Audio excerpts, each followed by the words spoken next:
Alors c'est vrai que le projet Starlink, ça inquiète un peu les astronomes pour deux raisons. La première, c'est que ça fait des petits points de lumière dans le ciel qui font que c'est plus difficile d'observer le ciel. On peut imaginer demain nos enfants, nos petits-enfants qui, lorsqu'on leur parlera d'une constellation, ils diront « Ah, c'est ces trucs qui bougent ». Non, non, c'est d'autres trucs qui bougent pas.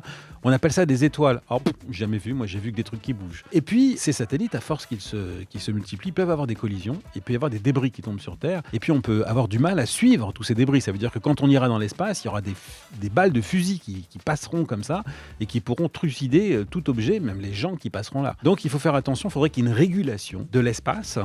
Elle existe, mais en pratique, elle est vraiment aujourd'hui débridée, et ça veut dire qu'on envoie vraiment à profusion des satellites, et c'est vrai que c'est un peu inquiétant. Oui. Alors, la question de la superlune, c'est une question qui est très intéressante, parce qu'on en parle beaucoup dans la presse, et les gens regardent la Lune et se disent « Oh, c'est vrai, elle est super ». D'un point de vue sociologique, c'est intéressant, parce qu'en réalité, la taille de la Lune, apparente pour nous, c'est l'équivalent de la moitié du pouce à bout de bras. Et bien, quand je ferme l'œil et que je regarde la Lune, que ce soit le jour de la superlune, la veille, le lendemain, dans un mois, dans un an, elle a toujours la même taille. La différence de taille quand elle est un tout petit peu plus près de la Terre est imperceptible à l'œil humain. Pourquoi les gens voient-ils la superlune ? Parce qu'on leur dit. Lorsque la Lune est basse à l'horizon et qu'on peut la comparer à des arbres ou à des bâtiments, on a l'impression qu'elle est grande.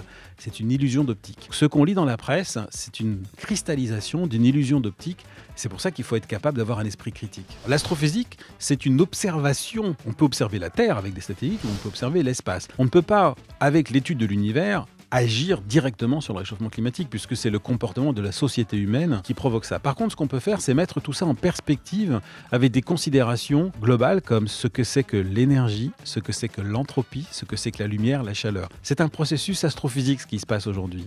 Quand un photon arrive du Soleil, dans le domaine visible, il est rayonnés sous la forme de 20 photons infrarouges qui n'ont plus assez d'énergie pour partir et qui sont réfléchis sur Terre. Ce phénomène-là, on le connaît bien en astrophysique, ça augmente ce qu'on appelle l'entropie de la Terre, donc c'est des processus qu'on arrive à comprendre par des considérations comme l'astrophysique. Mais on arrive toujours à des questions politiques. Scientifiquement, on sait résoudre le problème du réchauffement climatique. Est-ce que les êtres humains vont être capables de prendre des décisions collégiales pour ensemble, au-delà de la taille d'un pays, sauver les conditions de vie des êtres humains de nos descendants? C'est ça la grande question. L'astrophysique peut nous aider dans le sens où elle propose un langage commun dans lequel on s'émerveille ensemble de nos origines. C'est en ce sens qu'on peut aider, de manière indirecte. C'est vrai que notre capacité d'observer l'univers est limitée. Par exemple, il y a ce qu'on appelle un horizon au-delà duquel on ne peut pas voir. Donc on ne sait pas si l'univers est infini ou s'il est fini. Mais mieux que ça encore, c'est qu'il y a un horizon des événements. Qu'est-ce que c'est que ça ? C'est-à-dire que c'est une limite au-delà de laquelle,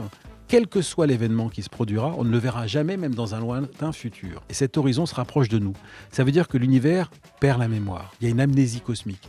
Et dans un lointain futur, on ne verra rien d'autre que la galaxie la plus proche de nous, et personne ne pourra voir ce livre d'histoire qu'on peut voir aujourd'hui qui nous raconte l'histoire de nos origines. On vit un moment privilégié dans l'histoire de l'univers, alors profitons-en. Alors la France joue un rôle pionnier en astrophysique et c'est assez incroyable. Prenons le fleuron de la NASA, le télescope spatial James Webb, 20 milliards de dollars. Il a à son bord 4 instruments.